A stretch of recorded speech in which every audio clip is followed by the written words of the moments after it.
সারা পৃথিবীতে মৃত্যুর কারণ হিসেবে ক্যান্সার দ্বিতীয় স্থান অধিকার করে।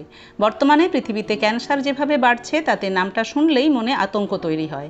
আগে ক্যান্সার ছিল বৃদ্ধ বয়সের অসুখ, কিন্তু বর্তমানে যে কোনো বয়সের মানুষের মধ্যেই বাড়তে শুরু করেছে ক্যান্সার। কী এর কারণ, কী করলে ক্যান্সারের সম্ভাবনাকে দূরে সরিয়ে রাখা যাবে, সেসবই আলোচনা করব আজকের পর্বে। নমস্কার বন্ধুরা, হেলদি লিভিংয়ে আপনাদের সবাইকে স্বাগত। আমাদের শরীর নানান ধরনের সেল বা কোষ দিয়ে তৈরি। প্রতিটি সেল ডিভিশনের মাধ্যমে নির্দিষ্ট নিয়ম মেনে বাড়ে, আবার এক সময়ে মারাও যায়। প্রতিদিন আমাদের শরীরে অনেক সেলের মৃত্যুও হয়, তেমনি অনেক নতুন সেল জন্মও নেয়। কিন্তু শরীরের কোনো অংশের সেল যদি না মরে নিয়ম বহির্ভূতভাবে বেশি মাত্রায় বাড়তে থাকে, তখন তার থেকে জন্ম নেয় ক্যান্সার। ক্যান্সার হঠাৎ করে একদিন ধরা পড়লেও এটি কিন্তু শরীরে একদিনে তৈরি হয় না। অনেক দিন ধরে শরীরের নানান প্রতিকূল পরিবেশে থাকতে থাকতে ক্যান্সার সেলের জন্ম হয়। শরীরের এই প্রতিকূল পরিবেশ তৈরির পিছনে কোনো একটি কারণ দায়ী নয়। নানান কারণ থেকেই শরীরে তৈরি হয় ক্যান্সারের মতো জটিল অসুখের। এই কারণগুলির মধ্যে আছে 1. Chemical exposure. অনেক দিন ধরে নানান রকম কেমিক্যাল আমাদের শরীরে প্রবেশ করার ফলে আমাদের সেলের অক্সিডেটিভ স্ট্রেস বৃদ্ধি পায় এবং ক্রনিক ইনফ্লামেশন তৈরি হয়। এই ক্রনিক ইনফ্লামেশন সেল ডিএনএকে চেঞ্জ করে দেয়, যার থেকে ধীরে ধীরে শরীরে নানান ক্রনিক ডিজিজ এবং ক্যান্সারের জন্ম হয়। এই কেমিক্যাল নানানভাবে আসতে পারে আমাদের শরীরে, যেমন খাবারের মাধ্যমে। খাবারে ব্যবহার করা নানান ধরনের রং, প্রসেসড ফুড ও প্যাকেট ফুডে ব্যবহার করা প্রিজারভেটিভ, আজিনোমোটো সহ নানান ধরনের টেস্ট এনহ্যান্সার, প্লাস্টিকের বোতল বা পাত্রে রাখা জল ও খাবার, অ্যালুমিনিয়াম বা ননস্টিকের কড়াই ব্যবহার করে রান্না করা খাবার, পোলট্রি বা ফার্মে চাষ করা হরমোন দেওয়া মাছ, দুধ, ডিম, মাংস, সবজি ও ফলে ব্যবহার করা হরমোন, সার ও কীটনাশক, কলা বা অন্য ফল পাকাতে ব্যবহৃত কেমিক্যাল, পাউরুটি তৈরিতে ব্যবহৃত পটাশিয়াম ব্রোমেট ইত্যাদি সহ নানান খাবারের মাধ্যমে আমাদের শরীরে প্রবেশ করা কেমিক্যাল ক্যান্সারের সম্ভাবনাকে বাড়িয়ে দেয়। তাছাড়া পলিউটেড এয়ার অর্থাৎ দূষিত বায়ু থেকে শ্বাসগ্রহণের মাধ্যমেও নানান কেমিক্যাল আমাদের শরীরে প্রবেশ করে। আবার কেমিক্যালযুক্ত সাবান, shampoo, body lotion, talcum powder, hair dye, lipstick, nail polish ইত্যাদি ব্যবহার করার ফলে আমাদের স্কিনের মাধ্যমে শরীরে কেমিক্যাল প্রবেশ করে। ক্যান্সারের দ্বিতীয় কারণটি হলো রেডিয়েশন। অনেক দিন ধরে এক বা একাধিক রেডিয়েশন শরীরে প্রবেশ করলে ক্যান্সারের সম্ভাবনা বৃদ্ধি পায়। এই রেডিয়েশনের সবথেকে বড় কারণ হলো সবসময় কাছে থাকা সেলফোন। তাছাড়া সেলফোনের tower, satellite dish antenna, microwave, wireless network, wifi, remote control device, X ray ইত্যাদি থেকে। 3 নম্বর কারণে আছে ধূমপান ও অত্যাধিক মদ্যপান। Number 4, infection. বিশেষ কিছু ধরনের ব্যাকটেরিয়া, ভাইরাস এবং ফাঙ্গাসজনিত ইনফেকশন শরীরে দীর্ঘদিন ধরে থাকলে তার থেকে ক্যান্সার হতে পারে, যেমন HPV বা হিউম্যান প্যাপিলোমা ভাইরাস, HIV বা human immuno virus, hepatitis B, hepatitis C, H. Pylori bacteria এবং ক্যান্ডিডা অ্যালবিকান নামক ফাঙ্গাস ইনফেকশনও ক্যান্সারের জন্ম দেয়। নাম্বার 5, ভিটামিন ও মিনারেলসের অভাব। কিছু ভিটামিনের অভাব শরীরে ক্যান্সারের রিস্ককে বাড়িয়ে দেয়। এদের মধ্যে প্রধান হলো ভিটামিন ডি। রিসার্চে দেখা গেছে যে ভিটামিন ডি এর অভাব অনেকাংশে বাড়িয়ে দেয় ক্যান্সারের রিস্ক। তাছাড়াও ভিটামিন এ, B9 অর্থাৎ ফোলেট এবং ভিটামিন সি এর অভাব শরীরের রোগ প্রতিরোধ ক্ষমতাকে কমিয়ে দেয় এবং ক্যান্সারের রিস্ককে বাড়িয়ে দেয়। তাছাড়া কিছু রিসার্চ রিপোর্টে ভিটামিন B17 নামক এক প্রকার ভিটামিনের অভাব শরীরে ক্যান্সারের জন্ম দেয় বলে বলা হয়েছে।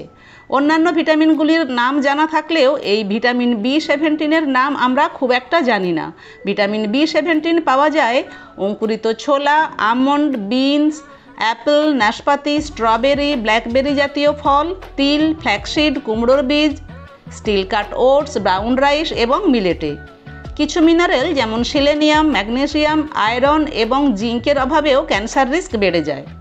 Number 6, animal protein.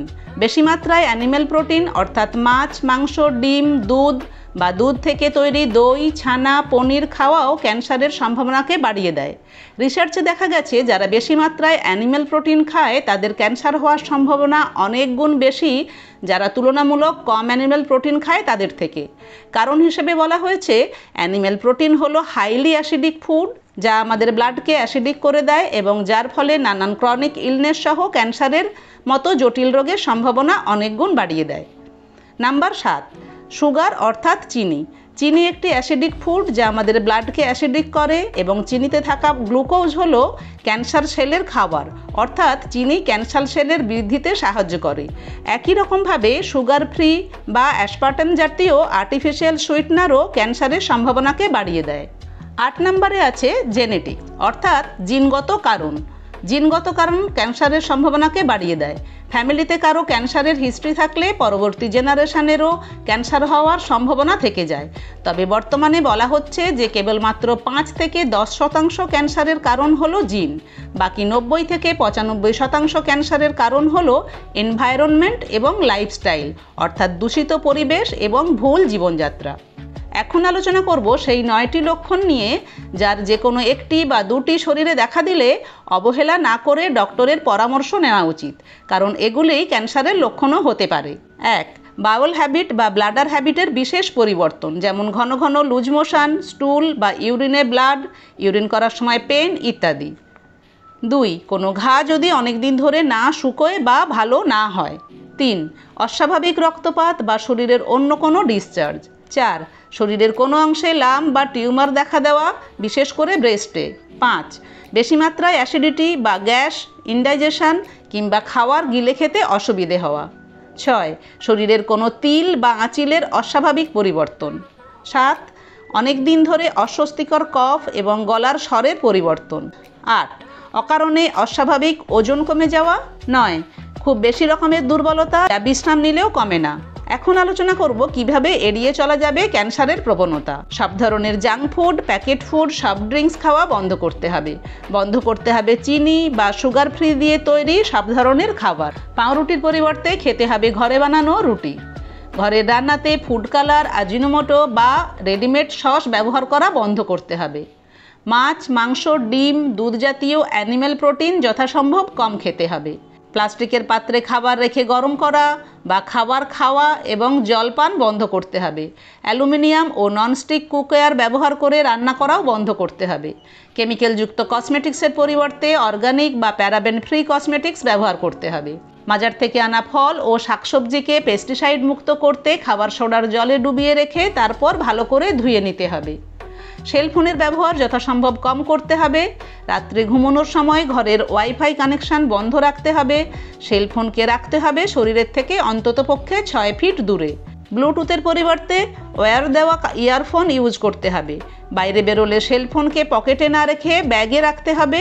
এতে রেডিয়েশনের এক্সপোজ কিছুটা কম করা যাবে। শরীরের ইনফ্লামেশন কম করতে, রোগ প্রতিরোধ ক্ষমতা বাড়াতে এবং সেলের অক্সিডেটিভ স্ট্রেস কমাতে খেতে হবে ভিটামিন ও মিনারেলে সমৃদ্ধ নানান রকমের রঙিন ফলমূল ও রঙিন শাকসবজি, নানান রকমের বাদাম, বীজ ও গ্রিন টি। ভিটামিন ডি এর পরিমাণ পর্যাপ্ত রাখতে শরীরে প্রতিদিন অন্ততপক্ষে 8 ঘন্টা রোদ লাগাতে হবে। তা সম্ভব না হলে ব্লাডের ভিটামিন ডি এর লেভেল চেক করে সেই অনুযায়ী সাপ্লিমেন্ট নিতে হবে। ব্লাডের পিএইচ ব্যালেন্স মেনটেন করতে অ্যাসিডিক ফুড কম খেতে হবে এবং বেশি খেতে হবে অ্যালকালাইন ফুড। অ্যালকালাইন ফুডের মধ্যে আছে ফল ও শাকসবজি এবং কিছু মিলেট এবং কিনোয়া। তাই প্রতিদিন প্রচুর পরিমাণে ফলমূল ও শাকসবজি খেতে হবে এবং অন্ততপক্ষে একবার ভাত বা রুটির পরিবর্তে খেতে হবে মিলেট। তাছাড়াও মাঝে মাঝে অর্থাৎ সপ্তাহে অন্তত 3-4 দিন 1 গ্লাস জলে হাফ চামচ খাওয়ার সোডা কিংবা একটি পাতিলেবুর রস মিশিয়ে পান করতে হবে। লেবু বা খাওয়ার সোডা মেশানো জল অ্যালকালাইন ওয়াটার, যা আমাদের শরীরের পিএইচ ব্যালেন্স মেনটেন করতে সাহায্য করে। ডাইজেশন ভালো রাখতে বাড়াতে হবে ইন্টেস্টাইনে গুড ব্যাকটেরিয়াদের সংখ্যা। তাই নিয়মিত খেতে হবে ফাইবারযুক্ত খাবার এবং প্রি ও প্রোবায়োটিক ফুড। এই probiotic food, vitamin D, alkaline food, খাবার সোডা, লেবুর জল সব নিয়েই আমার আলাদা আলাদা ভিডিও আছে, প্রয়োজনে অবশ্যই দেখে নেবেন। ক্যান্সারের সম্ভাবনাকে কম করতে স্মোকিং বন্ধ করতে হবে এবং অ্যালকোহলও যথাসম্ভব কম করতে হবে। শরীরের অক্সিজেন সাপ্লাই পর্যাপ্ত রাখতে এবং বডি সেলকে সুস্থ রাখতে প্রতিদিন অন্তত আধ ঘন্টা এক্সারসাইজ ও প্রাণায়াম করতে হবে।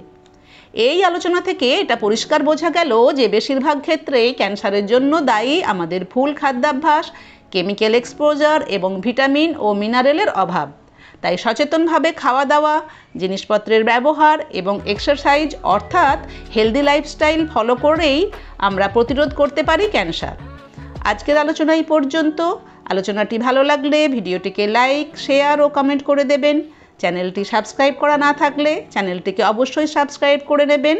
সবাই ভালো থাকবেন, সুস্থ থাকবেন। নমস্কার।